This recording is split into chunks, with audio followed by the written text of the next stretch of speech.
Most security camera systems require a video recorder to work. Obviously, they record video, but what else are they capable of? In this video, we're going to talk about all the cool fancy features that your recorder could have. Welcome back to the Security Bros. I'm Ken, this is James, and video recorders. They're arguably one of the most important pieces of your security system. I like to call them the piece of great import. But what do? What's their job? It is to receive video from a camera and to record it on a hard drive so you can watch it back later or watch it live. And there's pretty much two different types of video recorders. You're going to have an analog recorder, which receives a video feed from a camera and converts it into a digital signal. And then you're going to have a network video recorder, which takes a video from an IP camera and saves that, digital image right onto the hard drive. And now I figure we can just talk about some features. Okay, let's talk features. Yes. Nice. There's some cool features we want to talk about, but first I want to cover some of the basics that a recorder does for you. I recently was meeting with a customer, and he was concerned that the multiple terabytes of hard drive space that he had would not be enough because he wasn't sure how long that video, that would last, how much video he could record before he had to buy more hard drives. So I explained to him that with video, how video recorders work is that it records up to the total amount of hard drive space you have and then records over the oldest video first and continues to record over. That being said, video recorders for camera systems typically use special hard drives. So like a specific brand or something that they typically... Well, some of the hard drive manufacturers, I'm more familiar myself with, I think it's Western Digital, and they have different colors like the green hard drives, the red ones. For recorders, you'll usually get what they call the purple edition, which are specifically made for that constantly working state. Read and write. Constantly reading and writing over and over and over. It's never just docile and just sitting there. It's like constantly in use. Right. So they're a little bit more expensive, but they're designed to take that kind of action. And the plus side is, since it writes over itself, you don't have to buy more terabytes of storage when you've used up all your data. For me, when planning storage space, I like to estimate about a terabyte per camera. So if it's a 4-camera system, I would usually aim for 4 terabytes in the video recorder. If it's 10 cameras, then about 10 terabytes. It's okay to go a little higher on the terabytes, and it doesn't have to be exact, but that should always get you bare minimum 30 days. And most of the clients we work with, they end up with way more, sometimes 3 months, 6 months, even sometimes a whole year. If there's not, it all depends on how much activity a camera is recording. Yep, depends on the motion and the amount of activity that happens and being recorded. How high definition the camera is. So that camera makes a huge difference. Is going to take a lot more storage. Right. Yeah, than like a 1 megapixel camera. Right. Which is another reason because we use 4K cameras, so we like to use big storage space. Yeah, it takes up a lot more storage. There's various ways you can kind of tweak the settings on your recorder to get more storage. First of all, there's codecs, which I'm not going to bore you with, but basically it is the way that the recorder saves and stores the video. Different compressions can allow you to store a lot more video. The other thing is the type of recording you do. You could do motion only or 24/7. The recorders that we like to use are able to do both. So what it does, so you basically don't miss anything, is it does 24/7 recording at a very low resolution. So you can still tell what's going on, but it's not very good resolution. And then when the camera detects motion, it records at the full 8 megapixel 4K top quality. And so that way, if for whatever reason something gets messed up and it misses that motion, you still have the video, just maybe albeit at a lower quality. Now, when it comes to analytics, typically people think of analytic cameras. I believe we actually have a video about this, so if you go take a look at that, you may find that interesting. But there is some recorders that are able to handle on-recorder analytics, which can be things like people detection, license plate recognition, and animals, vehicles, etc. All the different analytics. So that can actually be on board to the recorder. Sometimes you have to buy a higher tier license to open that functionality, but it's definitely something that can be done on the recorder. The other thing would be storage, which we talked about a little bit ago. Even though you may buy a certain amount of storage with your recorder, typically that can always be upgraded down the road. Say if you decide to double your amount of cameras, well, if you only have a couple terabytes of storage, you probably are going to want to put some more storage in there. Oh, for sure. Yeah, Ken said so. The other thing you'll want to look for in a recorder is something that gives you remote accessibility or cloud access, right? Something that's easy to set up, but secure. So there may be some that don't have the security features that other systems do. That's not good. No. Fantastic, yeah. And then, fucking hell, he's over here making woo-woo faces. Woo-woo faces. You got to do your research. What are some things that really rattle your brisket for recorders? Just ad-lib you off the bit. Well, something that annoys me, since we talked about the hard drives, is making it difficult to work with the hard drives in the recorders. Yeah. So some manufacturers of these recorders, especially nowadays, are making it so that you have to order the recorder with the hard drive already inside. Yeah.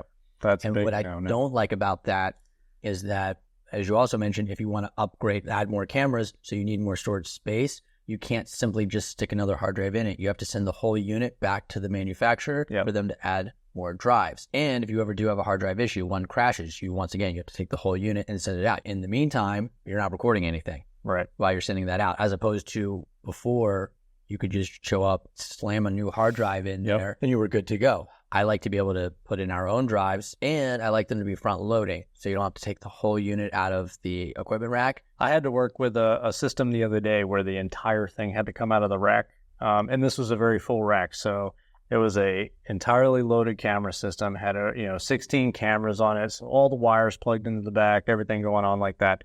So it was a tedious process to get everything unplugged and everything, pull it out because everything was wedged in there, and then work on it. But that is something to note. Typically, your lower end, this doesn't mean poor quality, but the lower end of the price spectrum, recorders will typically have the hard drives inside the unit. So you have to take all the screws off, pull the top off, then access the drive.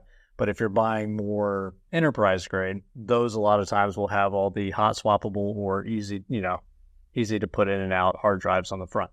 Which doesn't even matter in some cases now, because you have to take that whole unit and send it back to the manufacturer anyway to change out a drive, which is really annoying, because then you still have to go back, unplug all the cameras or any other wires you have connected to it, and make sure you know where they went, and then you have to wait for that to come back. Right. And in the meantime, the client does not have a way to record their security cameras unless you're putting in what some service companies will do is put in sort of a loaner recorder, but then you have to go set that all up for all the cameras, and then later on come pull that out. Then the client doesn't have access to what was recorded during that loaner stage. Right. Yeah, the whole thing is just a mess. I don't know why they do it that way. I would hope they do it for a good reason versus just money, because clearly if they're selling you the drives, they could charge more. Well, you could solve this problem by saying, okay, we still want to have, if you're the manufacturer of the recorder, you buy the drives from us. We also have to commission the drives, but we do it remotely. We buy the drives from them, but we put it in ourselves. Yeah, that would be better. What else? So what else besides this whole drive thing? What else is the issue with you can have with the recorders? Issues you can have with recorders like that really grind your gears. Yeah, well, I wasn't really focused on the issues here with this one. I was focused more on the cool things about them. Okay, let's focus on the cool things. What do you like about them? Some of the other features that are really cool is you can actually have inputs and outputs on a recorder. So you can have an input from whatever type of system you want that basically can be programmed to tell the recorder to do a specific thing, typically record video, because that's kind of their thing. And then as far as outputs, those can be triggered by the recorder to trigger any number of system that you desire. Maybe it would be like, say, your front door camera detects motion. The output triggers and it is hooked to a floodlight that lights up the front of your building. So that's really cool, right? There's all kinds of things you can do, kind of limitless customization there. So are you saying that with, let's say, an input, if you were to have a motion detector connected to the input, and then you have the camera could like snap a photo? Yeah, exactly. Okay. Yep. Based on like anytime the motion goes off, photo, snap. Yeah, exactly. Cool. Okay. And then you got other integrations with systems. So depending on the recorder and the other systems that you're working with, they have the capability of linking these systems together. So you can do some pretty cool things. An access control system can be linked to the camera system. This is a feature I actually really love.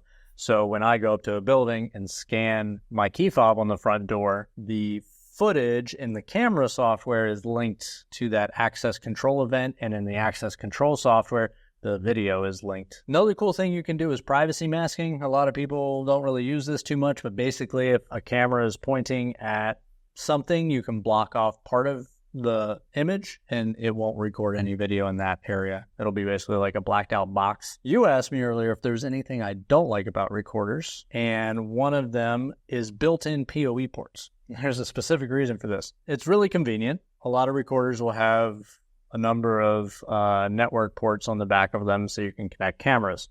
It's extremely convenient because you can just stick the thing in the rack, connect all your cameras, program everything up, and Bob's your uncle, you're on to go. The problem is if the PoE ports on the back of the recorder have issues, a lot of times you just kind of have to replace the whole thing. However, if you use a separate PoE switch, then if something goes wrong, you only have to replace that switch, and your cost to repair is significantly less than if you have to replace an entire recorder. Hybrid recorders are a way of splitting the difference when you have maybe a little bit of an old system and you're trying to do some cool new stuff like network cameras. So a hybrid recorder basically allows you to use analog cameras and network cameras at the same time. It can be very useful. We've used quite a number of them. They work quite well. I did a site visit with a client yesterday. They want to upgrade their camera system, but when I got down and looked at what they currently have, they were using Baluns. I hate it, but I love it because then it's, you can the Cat 5 is already in there. Balun is a little connector that goes on the end of a network cable that allows you to use an analog camera. So it's using new cable, but old tech. Yeah. Old camera, new cable. The reason for doing it is that actually the cable is cheaper. But a big reason for using it is that it enables you in the future to upgrade your analog camera to an IP camera. What didn't make sense in this case is that they used 4 analog cameras and like 5 IP cameras in like a really nice new building. Why would you split? Which is another thing. It just doesn't make sense. A lot of contractors will do things that don't make any sense to me. Salespeople will do this where they're like, oh, we'll sell you on some analog stuff and then we'll also sell you on some IP stuff. And it doesn't make any sense. Yeah, that's what I saw. And so I was like, well, see now, if we upgrade their system, we're going to have to use one of those hybrid recorders. The hybrids are more expensive of a recorder.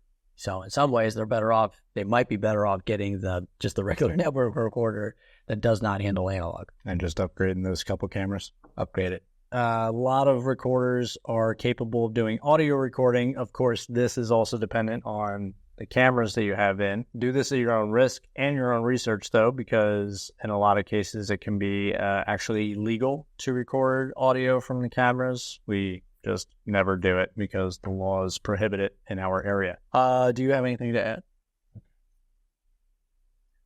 I am not a fan of recorders that use Windows as a operating system. Can't believe I left that one out. That is facts. Linux works amazingly well for recorders.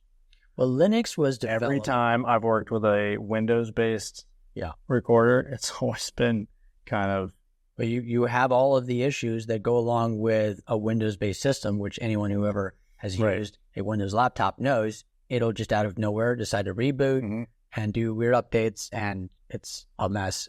You don't want that in a appliance that is meant to just kind of run all the time. Right. You need something that's more dependable. Linux is a much cleaner kind of a system, and it's much more lightweight, which is why it can be built into That's what they use in Android phones. I mean, that's what the Android operating system is built on. It's actually built on a version of Linux. Okay. And because it's so lightweight, so it can actually jump into a lot of these devices a lot easier, including, a hardware appliance. So it doesn't require nearly as much processing power to run it. Yeah, it's probably why the Linux ones run just so much smoother. We've all heard about cloud cameras. There's different companies out there that, advertise these cameras that stream all your video straight to the cloud.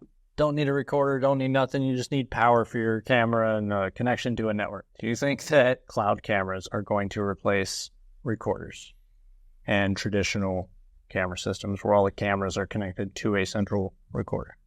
Do I think they will be in the future? Not in the near future. Yeah, really, yeah. Not in the near future. Yeah. And maybe if they increase, a lot of these concepts are dependent on other technologies improving and developing. So this idea that you could, stream all of your video to a remote server, like in the cloud, is a bit of a dream right now. Because as we already know, when we've tried it, because we've used these systems, it's not like when you're watching a Netflix movie. When you're watching a Netflix movie, that data that's coming in, it kind of buffers. And while you're watching this piece, it's buffering out the movie ahead of you. Whereas with the cameras, it's a live stream. So if there's any interruption in the internet, which happens actually a lot, what you end up with is blurry, chopped up images or no images, no video at all. Dropped frames, just missing data. It's not as reliable as recording everything to a recorder that just holds it, and worst case, internet cuts out. You can't get to the video remotely, but when internet comes back online, it's still there. Or if you need to physically go to the recorder, it's still there. And the recorders can hold a lot more video, a lot more high quality video than you're going to get with these services that record it remotely. The ones that where you get it remotely, whether it's with Arlo or with the commercial systems, they're going to offer you like much smaller amounts of video and usually at a lower quality. And so you're going to pay a lot to have not a lot of storage. It's really not a great solution yet. Right. I think it may be in like a more distant future. Recorders are like still the most practical way to do it. You end up with the most reliable system by still having a recorder. Yes. There's certain situations I think the cloud cameras are niche situations. Yeah. If things change, we will let you know. I would think it would be totally cool if in the future we didn't need the recorder. 100%. In a way that would make our job easier, and all about new technology if it works good. Right. So that is the key, not just going after the flashy, shiny new thing just because it seems cool. But I mean, since we are the security bros, we want it to actually do its job. Oh, and mind you, just to keep adding on this, the cloud cameras are typically significantly more expensive than just a standard network camera that goes to a recorder. Oh. So say you have 10 cloud cameras, it's going to cost you more than 10 cameras with a recorder. Yeah, if you're doing it to save money, that's really, it's not to save money. Yeah, you don't do it to save money. We've had clients that really insisted that they wanted the cloud only thing, and we tried that. And then, those clients ended up in the future going with like, nah, let's break in that recorder because they wanted the reliability, they wanted all the video footage. They wanted it to be good video footage. The only time I would say we found that the cloud only, where it's just a camera straight to the cloud, would be with like construction sites. And with those, you're not cutting the cable anyway because we use cellular internet. Yep. And it's not as many cameras either. So you're not doing a whole building that has like 32 cameras running off of the cellular. You might have like 3 cameras on a pole with a little cellular router. Right. So that cellular router can still handle all that bandwidth with sending out 4K works really good cameras. So not a problem there. That's the best because you need it to be kind of versatile. And so what you may give up if the camera ever did glitch for a bit is still worth the ability to kind of move these things around a construction site. In the meantime, if you enjoyed this video, please like it so we know, but share it so your friends know. Bye.